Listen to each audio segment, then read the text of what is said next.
Muhammad Ali coined the phrase that Buster Douglas made into a promise in Tokyo. I can still see and hear Ali, after upsetting Sonny Liston, yelling to singer Sam Cooke at ringside, "Sam, did I shock the world?" Gentlemen, I want to thank you for appearing with us at our studios. And before we start, could you shake hands and come out talking here? Both of you shocked the world in Tokyo. Buster, you in the ring, and Mike, you outside of the ring after the fight. Let's get to the controversy first and get through that. The impression left with all the business about the long count is that you and Don King tried to use your influence to either turn the decision around or to void it. And that after there was this huge public outcry, you decided to take a U-turn, a flip-flop, and say, we didn't quite mean that. What we meant was we wanted a rematch. Give us your spin on what that was all about. Well, Larry, if you could recollect, no one was protesting, especially not myself. I was just pointing at the fact of what had happened. The referee, I gave my comment on what had happened. I mean, by no means, Buster fought a great fight. You don't want to take that away from him. You know what I mean? It would be cheap. You couldn't consider yourself champion if somebody defaulted like that. But you know what I mean? He deserves being champion of the world, and I commend him on effort. You know what I mean? But you know what I mean? I by no means made a protest of changing the decision. You did say afterwards, I consider myself still the champion. I don't think what happened was fair. No, I said it wasn't fair what happened. But then again, how many things in boxing is not fair? You know what I mean? I had 37 good nights. But then again, I consider when I say I'm champion because I still consider myself the best fighter in the world. Take us through the process. You go back to your dressing room after the fight. How did you first hear about this supposed long count? How was it presented to you? What was your reaction? Before the fight, when the fight was when I went in the dressing room, I said, comment. I said, that count was a little long. I said. You did? Yeah, I said, I thought that count was a little long. Not making a big deal of it, but then people that came and protested the situation, like the Japanese officials had came in, and the WBC and the WBA, and they made a big issue of the situation. But by all means, nobody's crying over spilled milk, you know what I mean? Buster, you know what I mean, if he believes he's the champion of the world, we'll do it again. Buster, you take us through the process you went. When did you first hear that there was a protest being lodged, and what were your thoughts at that moment? Once I got back to the hotel, I really didn't understand, what the situation was totally about, because as far as I knew, I was up before the count of 10. And they were saying it was a long count, and to my knowledge, it was at 6. Well, I picked it up at 6. Did your manager, John Johnson, tell you about this? Yeah, it was What John. did he say to you? What did you say to him? He said that Tyson and King were protesting the count in the 8th round. Was there confusion at that moment? Was there fear that the fight could be voided? Or did that happen later?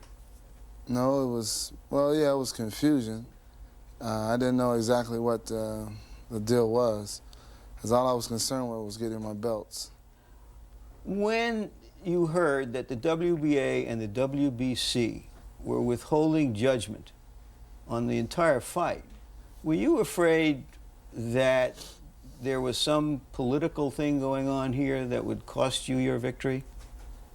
Well, basically, I thought that, it was bogus. I really didn't put any stock in it, and I figured that if it came down to me being stripped of the titles, then that the public would know who the real heavyweight champion was. They would recognize me because they seen the results of the fight. When you finally did get home to Columbus, and there was still a furor and it was still unknown what was going to happen, were your fears raised at that time? No, it was a disappointment due to the fact that I didn't receive the championship belts. I mean, I was declared the winner in the ring, but yet, I only received 1 belt.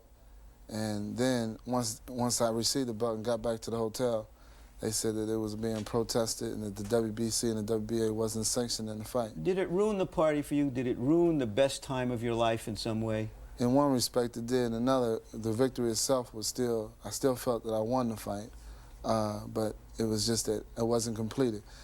being completed was receiving the belts. Mike, you're a student of boxing history, perhaps the best student I've ever known of his sport. Jack Dempsey, when he lost to Tunney, said, "Honey, I forgot to duck." Muhammad Ali, when he lost to Joe Frazier, clutched his swollen jaw and said, "Boy, he could sure punch better than I thought he could." The impression that this left with a lot of people is that you couldn't handle defeat. Is that what you wanted people to think? Not by all means. You know, it's so ludicrous to even make a statement like that. You know what I mean? Those things happen. You know what I mean? I dealt with defeats all my life, being an amateur. Those things happen. Buster fought a good fight. I fought a bad fight. We'll do it again, hopefully. What about the apologies from Don King when they finally came? Did that satisfy you, or did you feel he wasn't acting in your best interests, Buster? Well, it satisfied me. Then, as I said in an interview before, I said that, you know, it was just a, you know, you never can, you know, Don has always been upright with me. You know, he's been putting me on the cards, you know, on the undercards of world championship fights, giving me the opportunity to show my wares. And even though at times it's been that it wasn't at the best performances, but he's always been up front with me. And I've never been in a position where I could tell Don that, you know, he was wrong, or that I've had the best of him, gotten the best of him. And in this situation, it seems like it's still like that because of the fact the way the outcome has came, you know, with all the controversy that was involved in the fight. Mike, Do you feel embarrassed by what Don King did, or do you feel he's fighting for your best interests? Well, I mean, he, from my knowledge, he did what he thought was the best thing. Personally, you know, if he felt that was right, protesting. Personally, you take it as it comes. You know what I mean? You talk it like you walk it. You know what I mean? By all means, I know Buster didn't beat the real Mike Tyson. He fought a great fight, no doubt. But I know. Was the controversy over the long count real or contrived? Did the referee blunder, as he first admitted and then recanted? Did the true count get lost in translation? Let's go to the tape. Here's the knockdown again. We'll examine it in a moment.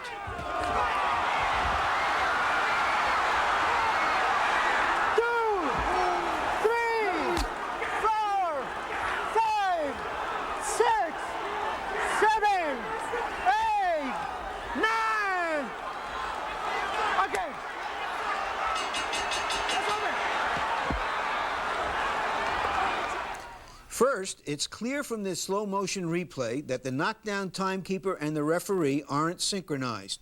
They're off by 2 seconds in their counts. When the timekeeper signals 2, Octavio Meyran is just picking up the count.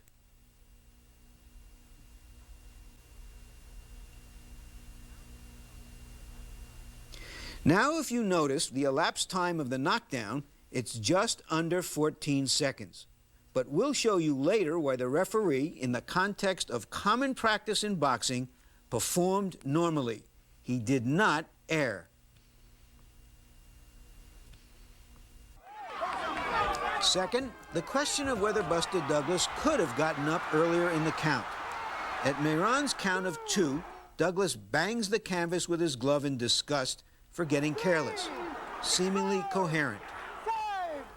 At 5, he starts to get up as he listens intently to the count, then relaxes for another 2 counts, and he's up comfortably at 9. Third, something no one's raised. The timekeeper gave a quick count. He starts at 1 as soon as Douglas hits the canvas. Theoretically, he should begin his first count approximately 1 second after he hits the canvas. In any event, it's the referee's count that's decisive, not the timekeeper's. 7, 8, 9. Okay. Fourth, an interesting coincidence. The elapsed time of the knockout of Mike Tyson in the 10th round. You got it, 14 seconds. 3, 4, 5, 6, 7, 8, 9. So it's pretty well established that the 10 count took 14 seconds to implement for both fighters. What hasn't been fully explained is why the rest of what happened in the fight happened. Mike, let's get to the knockdowns first. You knocked him down in the 8th round. Did you feel at that very moment it was a long count? Were you angry when he got up that the bell rang?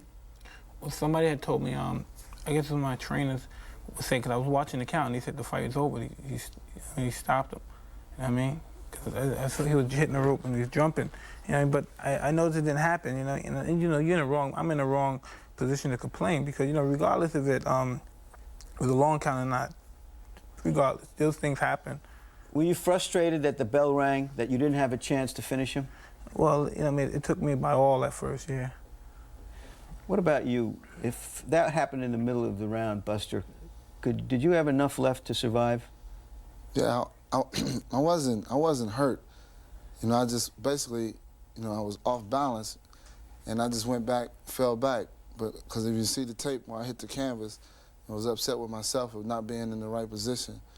As I was leaning over, and he caught me with a shot and knocked me back. As I got up on strong legs, and I immediately picked him up in the corner, expecting for him to come charging over to finish me. So there's never been any doubt for a moment that you could have gotten up much earlier in the count. Right. Now, surely you understand that, knowing boxing, Mike, that he's supposed to follow the referee's count, and that he can't possibly know whether it's long or not. Yeah, but of course I'm not blaming him. I'm not blaming anybody. It's something perverted that happened at the particular time. You know what I mean?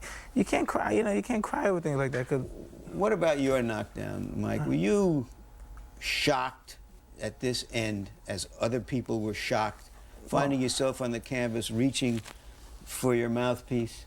Well, I wasn't incoherent because I was trying to get my mouthpiece in my mouth. But the situation was like we were clashing heads in there, and I couldn't see that well, and I couldn't see the right hand coming. I see. What about the rest of the fight, Mike? You've both looked at the tapes. What was he able to do to you that other fighters weren't able to do? Well, he just fought a good night. He had a good fight that night. Why weren't you able to get at him? Some people have claimed you didn't have your normal fiery spirit in the ring with you that night. Well, regardless of the situation, why it wasn't fighting well, you can't take from the fact that, Buster won the championship. Did you feel that 90% of Mike Tyson could beat 110% of Buster Douglas? Were you overconfident? Well, I'm not going to say that. I won't make a statement like that. Buster, did you have a game plan? You said immediately after the fight I was fighting him on instinct. Surely you must have had some game plan. Well, to get off first. That was the whole point. Use my speed and lateral movement. Other fighters, their instincts for self-preservation kicks in almost immediately as the fight starts and they begin to sense Mike's speed and power. But you didn't seem to be rattled by that. That, it seemed to me, was the key to your winning, that you stayed in there with him. Well, yes, I'm a man and he is a man also. And I accepted his challenge. When I signed that contract to fight for the heavyweight championship, I signed to fight for the heavyweight championship. And it was an opportunity of a lifetime for me, and I made the best of it. I prepared well for the fight, and everything just went according to plan.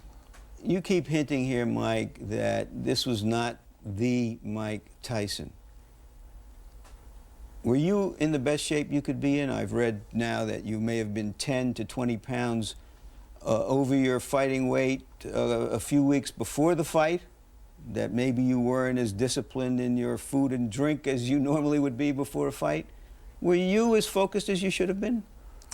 I can't comment. Buster, saying anything like that is just, just distorting away from the champion. And that's this far, he's the champion of the world. And I fought a fight, I didn't fight my best fight. He fought a splendid fight. I'm looking forward to getting it together again. Looking backward, was the fact that Greg Page knocked you down in training, which has happened to you before and happens to a lot of fighters, did that indicate some laxness, some lack of focus on your part? See, you must understand the fact that was just blown out of proportion about me getting knocked down. I never got knocked down in training. You know what I mean? I've trained and I didn't have great sessions and everything. But, you know, that's normal when training. Things like that happen. But like I said, I mean, two guys fought that night and he had a better night. Buster, usually Mike establishes his dominance very early in the fight.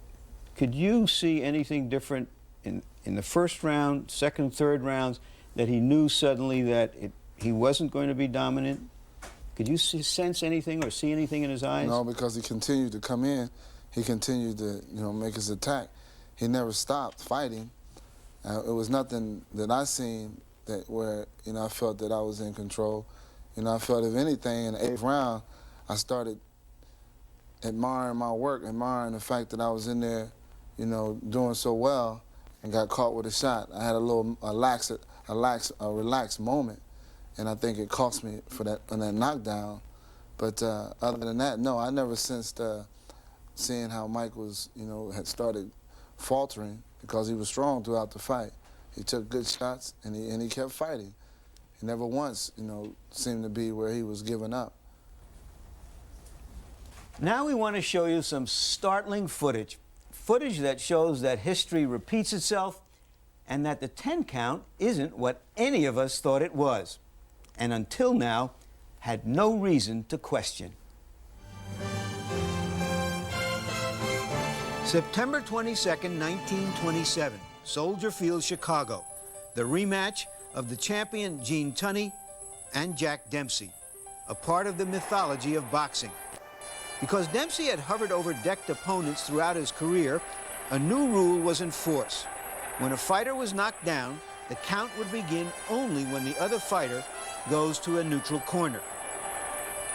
Dempsey dropped Tunney in the 7th round but forgot the new rule, so the referee properly picked up the count late. Tunney barely got up at 9. Looking closely at the controversy, Dempsey surely put Tunney down with a vicious combination. By failing to go to the neutral corner, the clock shows that the referee's count begins at 5 seconds.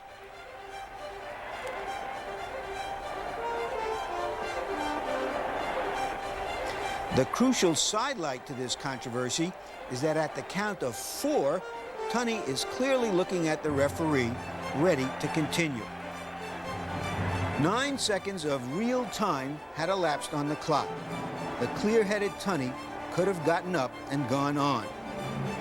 He went on to win the decision. But for a long time, people believed that but for Dempsey's goof, he would have recaptured the title.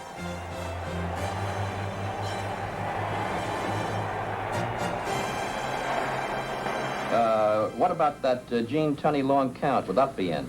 Well, I hope so, because that was one of the greatest breaks I ever got. And the reason I say that, a lot of my friends who saw the fight still think I won it. As long as I can make them still think that, I say I'm a pretty lucky guy, because Gene's a pretty small fellow.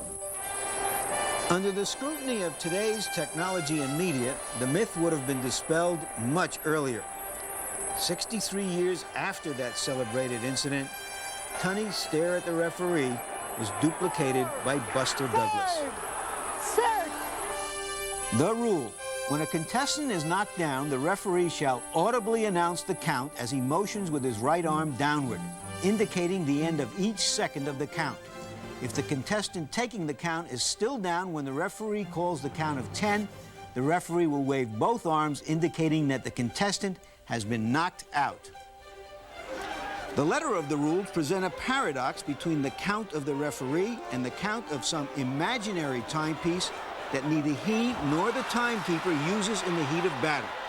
The 14-second knockout is commonplace.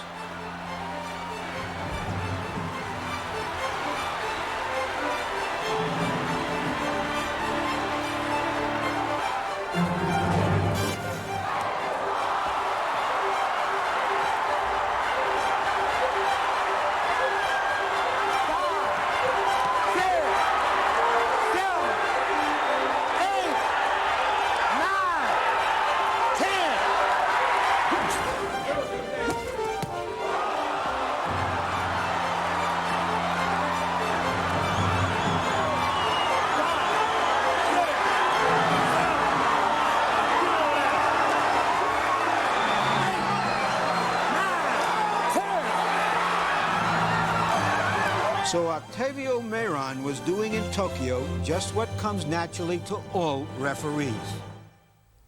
All right, we've examined the fight from every angle but a canvas cam, a camera from underneath the ring, and the corner cams. Douglas naturally had a happy corner. Tyson, curiously, a rather calm corner.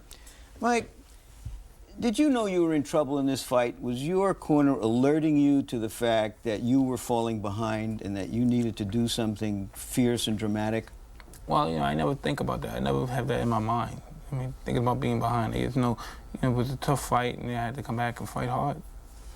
Don't you think it's a corner's job to say, listen, Mike, you are behind and you got to step it up? Yeah, they expressed that. I knew it's just a matter of time I'll catch the guy. I was doing my best to come on, but as you say, we were clashing heads, and I was trying to face him on the other side because it was very difficult for me to see him from my left side. Your corner only had a problem after the 8th round. What was the sense of it there? How did they deal with it? After the knockdown? Yes. Well, they rinsed me down and questioned me to see if my faculties was in order. And after they found out that I was all right, then they went on and instructed me to continue fighting. They instructed me in a way to continue to fight. Well, I mean, did they say, look, he's going to come out after you, you've got to buy time? No, never. He came out after me every round. So it was, we knew where he was coming. So you were going to find out real quick whether you could deal with him after the knockdown. Right, right. Mike, you've repeatedly stated you couldn't see out of that left eye. How much did it contribute, do you think, to the beatings you finally took in the 9th and 10th rounds? Well, regardless of my difference, one of them was close. I had another one. That's all that mattered to me. Taking the punches wasn't nothing. But you couldn't see out of that eye, well, and he was hitting you with right hands. Well, my heart was beating. That's all that mattered. So I just kept fighting. Are you angry at all at the men in your corner for not treating the eye in the right way, in the accepted way? They didn't have an end swell to try to move it. They didn't have an ice bag. You can't blame. I'm not trying. You can't. Anyone tried it, because you must have been reading those papers. People saying you had a corner that was, mature, immature. That's ridiculous. We went out there, we lost to the guy that fought the best that night.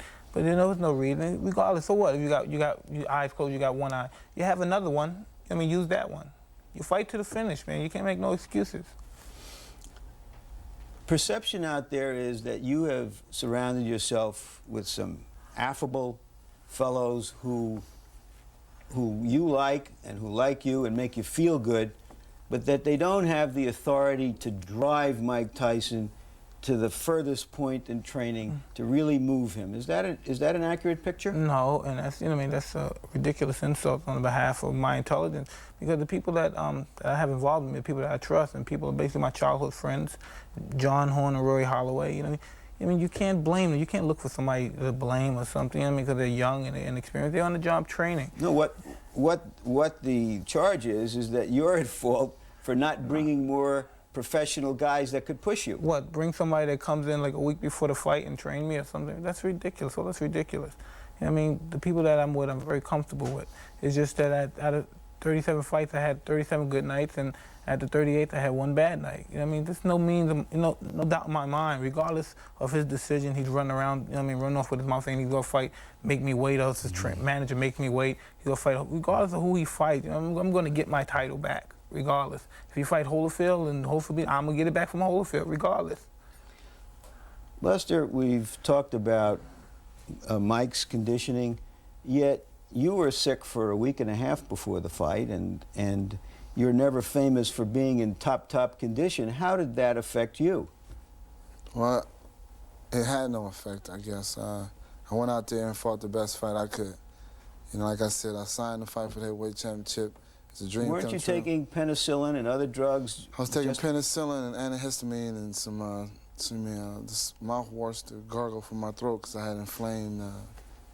My throat was swollen also. So I was a bit under the weather also. But the fight pumped you up so much that it didn't affect you at all? Well, I fought to the best of my capabilities. I got out of what I had. When all the punches are fired, sometimes the real firing is just starting. A lot of questions were answered and answers questioned after Tyson Douglas, or to put it in its post-fight frame of reference, Douglas Tyson. Other questions to consider.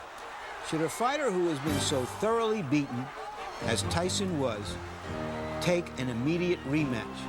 Is anyone considering that? And what of promoter Don King? Ringside observers were so mesmerized by the action in the ring that they didn't notice King immediately and desperately making a protest to Jose Suleiman of the WBC after the 8th round knockdown. He still wasn't sure that Tyson could pull the fight out, so he would try to save his title outside the ring. His motives were revealed in a choreographed post-fight press conference. Everybody has seen the facts, and the facts are irrefutable and incontrovertible. A public outcry erupted. King and Tyson were seen as alibiing losers. The commissions reacted by finally recognizing Buster Douglas as the undisputed champion, but only after two of the three, the WBA and the WBC, killed some of the joy of the upset by at first withholding the claim. Finally, when they arrived in New York, Tyson and King conceded the title. There's never been a question from our side as to who the heavyweight champion of the world was. And I respect the fact that the new champion won the title. But the only thing I'm saying, I wouldn't want the title on a change decision. You know what I mean? You win the title in the ring, you lose it in the ring, I believe. I'm just saying that Mike is not going on the deep end, he's not discouraged. The only thing I ask for is just a rematch, that's all. Simple as that. Once I get a rematch, I'll take care of everything from there. That's all I'm asking for as a champion. And what about the brouhaha surrounding the Tyson cornermen past and present? Ex-trainer Kevin Rooney, fired by Tyson, ripped his unsuccessful successors. But Tyson gave a loyal vote of confidence to co-trainers Aaron Snoll and Jay Bright. An issue of their competence is why they used a bloated ice bag for the swollen eye. Today, the end swell is the accepted piece of hardware to lessen the puffiness which causes the eye to close.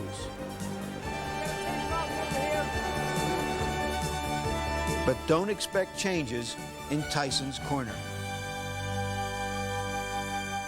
When the fight was over, I noted that if you have a secretariat, you don't put any jockey on him, you get the best, because even great athletes occasionally need help to get out of trouble, which Tyson definitely was in.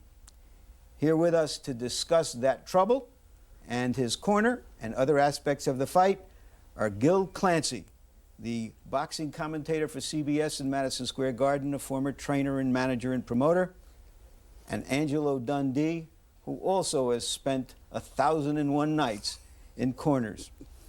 Gentlemen, you were watching the fight, you saw the corner work. Did it keep Mike Tyson from having a chance to retain his title? Well, the biggest fault that I found with the corner, technically, is the fact that they didn't have an end swell. If you don't have an end swell to control that swelling, you're going to have problems.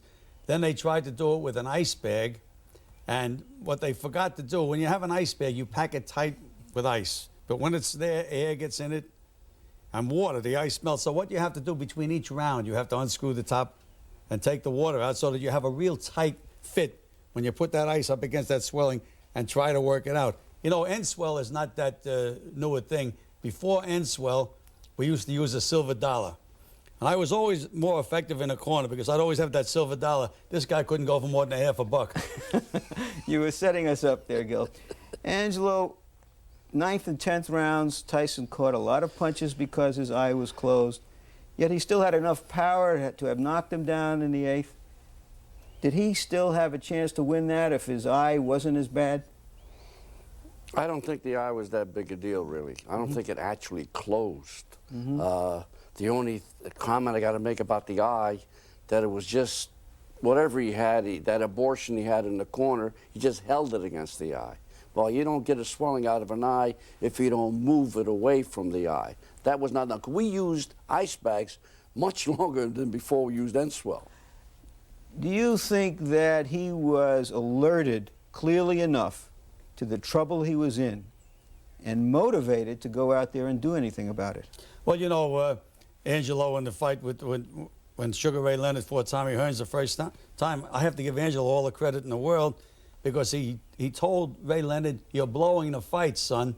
Nowadays, these guys are afraid to talk to the fighters. They're afraid to make the fighter angry at them. They forget what their job is. They're his friend, his uncle, or his confidant, whatever, but they're not guys that are motivated. Sometimes you have to use different psychology, but you have to do something to wake a guy up. Haven't you slapped a champion of the world around in the corner? Well, you know, it's a funny thing. Sometimes you look at a fighter, and he's looking at you, and he looks like he's hypnotized. He's not paying a bit of attention. He's going like this with his head. But really, he's not paying attention, and you have to get his attention. And with Emil Griffith, when he won the welterweight championship, I saw he was that way, and I gave him a little slap, and it woke him up. And next round, by luck or whatever, he went out and he scored a knockout.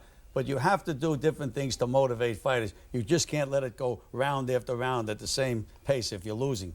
Angelo, outside of Douglas's relatives and close friends, you're the only one I know on the planet who gave him a real chance to win this fight. Why? Had the credentials, had the right guy behind him. Not too many people knew John Johnson. I co-managed the fighter with John Johnson. I know what type of individual he is. He had the motivation. He's a go guy, John Johnson.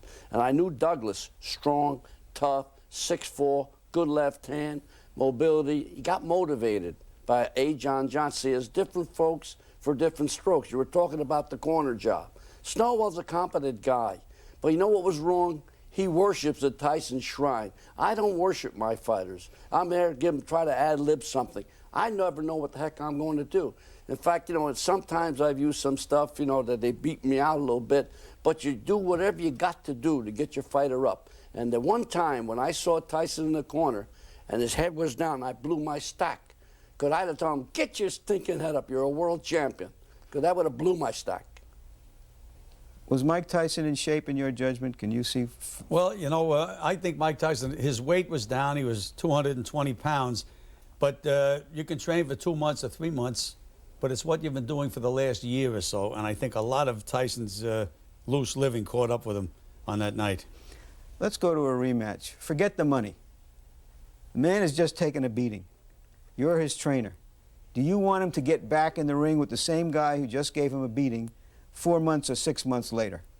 Well, you know, Mike Tyson has a lot of pride, and, you know, he did show a lot of courage in that fight, because even when he had no legs, he was still throwing dangerous punches. But I don't see what the hurry is myself, unless he figures he's never going to get another shot at the championship of the world. And again, Mike Tyson is going to be fighting under a disadvantage now that he always had a tremendous advantage with intimidation. He was the greatest fighter on the world. Nobody could beat him. Iron Mike Tyson, and I've always said he's not iron, he's made out of flesh and blood. All that stuff came to pass. When he goes in the ring next time, it's going to be more even, because the other guy's not going to have that much respect for him. What happens in a rematch, Angelo? I think Douglas wins, unless it's a complete turnabout in every which way of Tyson. What do you think? I would have to say that and it's, even as they say in this fight, even at the very end of the fight, Mike Tyson was throwing punches with bad intentions. You have to give him credit for that. Had a lot of heart. But unless he lands the big one and gets busted out of there, I think Douglas will beat him again. Thank you very much, Gil Clancy and Angelo Dundee. If a Chicago alderman outwitted Gorbachev or Lafayette High School crushed the 49ers, Buster Douglas' victory would still top them all. So what does the future now hold for the heavyweight division?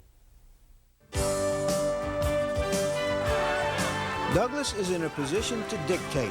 He has already dictated that there won't be a quick rematch. And what about top contender Evander Holyfield? It'll take a check with a lot of zeros on it to get him to step aside. My goal is to be the heavyweight champion, like I said. And, you know, I looked at Douglas. Douglas is a very smart fighter, and I have to prepare myself to fight Douglas. That's the man that I have to fight. Until Don comes to me and says to me, Shell, I'd like to do something because I have a match, or I have a tentative match, or I'm planning to make a match, I'm sticking with the position that we're the next challenger. If he comes to me and says to me at that point, I can make a deal with Buster Douglas and I can do blah, blah, blah, if blah, blah, blah makes sense, Dan and Ken Sanders and I will talk about it. If not, we're going to look to fight Buster Douglas. So what and when will it be? So Mike Tyson wants an immediate rematch, but should he? Now that he's been exposed as a mere vulnerable human, will he be as domineering in the future? And can Buster Douglas sustain a level of excellence that is new for him? Mike, I sense a kind of agitation on your part that Buster Douglas and his manager are now talking about not wanting to fight in June, maybe wanting to fight in September, maybe fighting Holyfield first. What's that make you feel? Well, you know, I mean, I'm just saying, basically, as a fighter, when I was champion, I didn't discriminate. I fought anyone you put in front of me, and I gave him an opportunity when he really didn't, wasn't a mandatory contender. But you know, I mean, I think it would only be right for him to do the same. But then again, I mean, if he figures he doesn't want to and he wants to fight Holyfield, you know, regardless, you know, I mean, let him do what he feels better. And what do you feel, Buster? It's not up to me, actually. You know, it's what the best offer. That's up to Don King and John Johnson. So whoever they come up with, then I'll fight. I was only speaking of Holyfield after the title fight was because he was supposed to fight the winner. He's the #1 contender. The #1 contender. So if he wants to step back and let Mike fight me, then it doesn't matter. I'll fight whoever. Are you concerned that if you were to go into the ring with Mike again and lose, that people would say you were a fluke? No, you can't consider that fight a fluke because it went 10 rounds. I got up off the canvas. I was winning the fight, and then I won the fight. I mean, it's different if it was like a one-shot, one-punch knockout, you know, a punch coming out of the blue and landing, but I was dominating the fight. Mike, again, as a student of history, you know that Joe Louis didn't fight Max Schmeling again for 2 years after he took a beating. Muhammad Ali didn't fight Joe Frazier again for 3 years. What is the rush? The fight won't go away, will it? Well, it won't go away, but you know, I just want to get in there. And let him know he's just holding in, I mean, a temporary residence, that's all. Is it hard to be without the title? Hey, you know, I mean, when you really think about it, you know, I've been successful, you know what I mean, and it's been very rewarding, but you know, this is the business. I like the title. More so, you know, the money is great and the rewards of what the title brought is great, but you know, I want to give my performance. Out of the whole fight, the only thing I was disappointed in, I wasn't disappointed in losing, you know what I mean? Because that's part of, this is the fight business. I understand the business. The only thing I was disappointed in was just my performance. And you know what I mean? The fact Buster fought a great fight. I was just only disappointed in my performance. Do you feel it's in your best interest? You've seen fighters after a tough, really hard fight, that it might not be a good idea to come right back, that it might be an idea to sit back and wait. Please, spare me. Spare you what? Yeah, I doubt that happening again. Well, that's the way a fighter should think about it. Buster, what have been your moves? I noticed that when you came to New York, you were originally supposed to stay in Donald Trump's hotel, but your manager didn't want you to stay there because he didn't want to create the impression that you were beholden to Trump for a future promotion. At the time, you were still not really all together with King. How independent are you going to be, can you be, in the situation you're in which Don King has options on your services? Well, I can't really elaborate on that because that's not my end of the boxing. The only thing I do is fight. I fight whoever they put in front of me. You know, that's John Johnson. He's the one that's running. He controls all the business aspect of it. Then he confers them with me. Mike, you've seen fighters after they lose their first fight and they're feeling that they're invulnerable, they start to get a little tentative and they go downhill. How would you guard against that? Well, like you said before, you know, I'm a student of the game, please. I mean, these things happen. It's just temporary minor setback for a few seconds, a month or 2 months, whatever the situation is. You know what I mean? Like you say, I'm in good enough spirits to fight today. I mean, I feel great. You know what I mean? And about people reading and saying, I mean, by no means me and Don King, but you know, I'm just getting off the subject for a minute, are collaborating to do anything diabolical to take any titles. I mean, all that, you know, bullshit shenanigans, you know what I mean? We just was here, we had a team, once it's my advisor, Team Tyson, you know what I mean? And his business is to look after my situation at that particular moment. But for all means, nobody tried to get it fast. As you see, he got the title, you know what I mean? And for as long as he has it, regardless, you know what I mean, he's happy until the time comes we fight again. Buster, can you sustain a level of excellence that you have never achieved before? Yes. Yes, beyond a shadow of a doubt. Does it give you a new sense of who you are as an athlete? Yeah, well, yes, it does. I know I can do it. It's not something that I was shocked I was fighting over my head. I was fighting within James Douglas. I was just the best came out of James Douglas. I was up for the fight, and I'll always be up for the fights. Now being heavyweight champion of the world, undisputed. Mike, you were perceived before this fight as invincible, Frankenstein, a monster. Now you're looked upon as human, someone who bleeds, who falls when he's hit often enough. Is that a plus for you in some way? You know what I mean? From what I never believe my news clippings. I mean, you guys read. I basically knows who I am. And my basic main concern is that he fought a good night, but I know I'm the best fighter in the world still to this day. And if he feels he is, he's going to have to prove it again, unless he wants to run off and fight Evander. Buster, you're a hero now. Can you handle being a hero? How has it been? It's been great. I came home to my house was just decorated. The neighbors had decorated my home with balloons, signs, champ country. It was great. I really enjoyed it. Thank you, Buster. Thank you, Mike, for both coming in here to tell us more about that remarkable night in Tokyo last week. Do you get the feeling they're still not best friends? But money doesn't just talk in prize fighting, it shouts, it screams. So it's almost certain there'll be a rematch this year.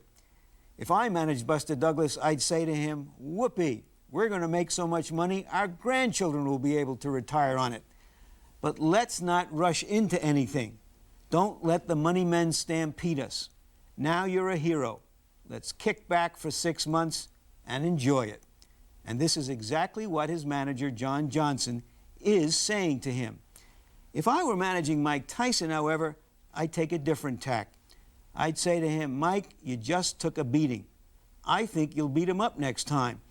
But if you get another punishing fight, or if you happen to lose again, it could be fatal for your career. You're still only 23. Let's not rush into this. Relax for a few months. Go back to the gym, take a couple of fights, and then we'll get the title back. Be that as it probably won't be, two athletes in the purest form of competition gave us a jolt of inspiring theater. A seemingly indestructible force, probably overconfident, was brought to his knees by an underdog galvanized by opportunity and personal tragedy to fight the fight of his life, which reminded us with savage eloquence that if there's a skinny man trying to get out of every fat man, there's also a hero trying to get out of every ordinary man.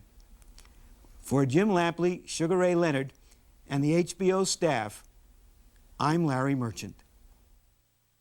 There's a right hand uppercut and down goes Douglas. As suddenly as that. Can he beat the count? He got a little overconfident. Got a little loosey-goosey. Still wobbly. Let's see what Mike can do to finish. And the bell ends to save Buster Douglas at the end of round 8.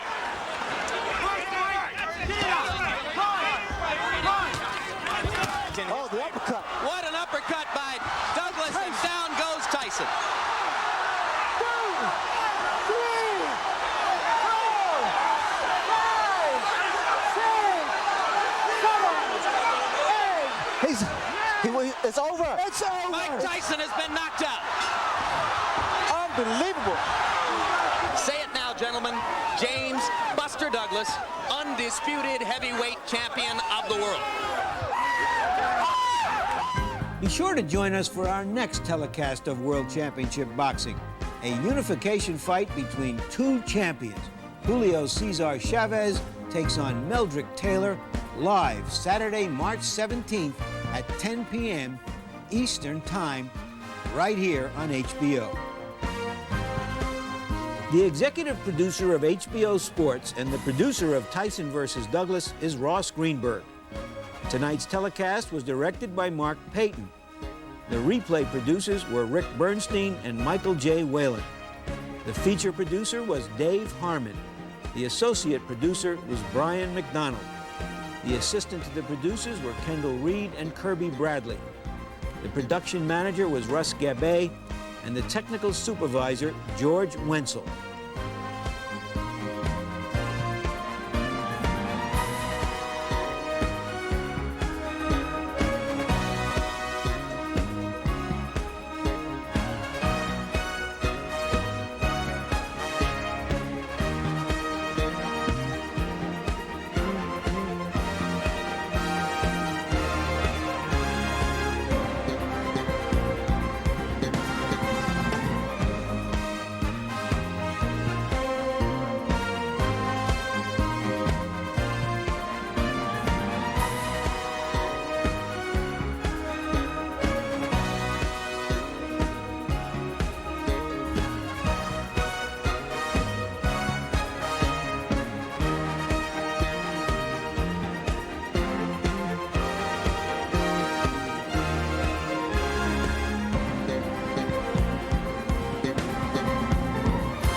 This has been a presentation of HBO Sports, the net of